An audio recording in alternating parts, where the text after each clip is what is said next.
بسم اللہ الرحمن الرحیم۔ ناظرین، آج 18 ستمبر ہے، سوموار کی شام اور سن 2023۔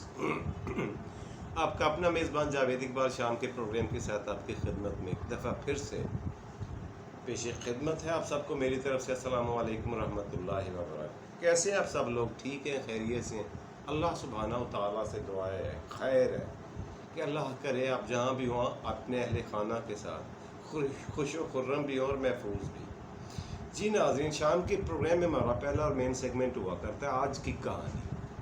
اچھا، آج کی کہانی بڑی مزیدار ہے، آپ کی توجہ بلکہ ایکسٹراڈنری توجہ، غیر معمولی توجہ کی ضرورت ہے اسے سمجھنے اور سننے کے لیے۔ ذرا کہانی کان کھول کر سننے والی، بلکہ دماغ کے کان کھول کر سننے والی۔ جی ناظرین، اردو زبان میں ایک لفظ استعمال ہوتا ہے مخمصہ۔ عربی زبان کا یہ اصلی لفظ ہے۔ آپ لوگوں نے یہ لفظ سنا، پڑھا اور دیکھا ہوگا، لکھا بھی ہوگا۔ میں آپ کو لکھ کر دکھاتا ہوں۔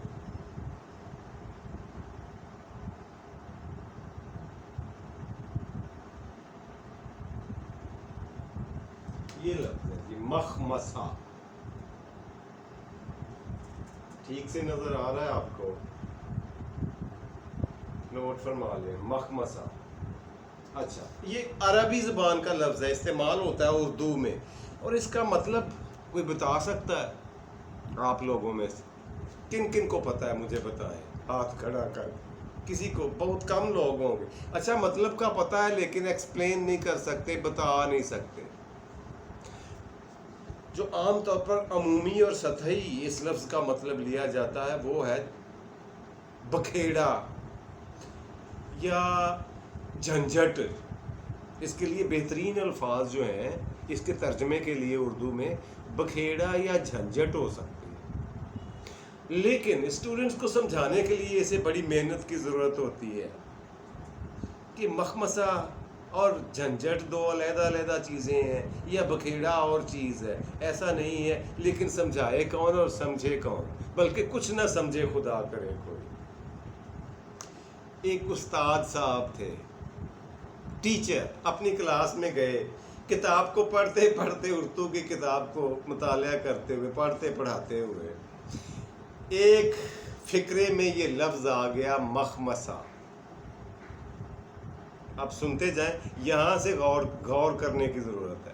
مخمصہ لفظ آ گیا، سارے شاگردوں نے بیک زبان ہو کر سوال کیا، استاد محترم اس کا مطلب کیا ہوتا ہے مخمصہ؟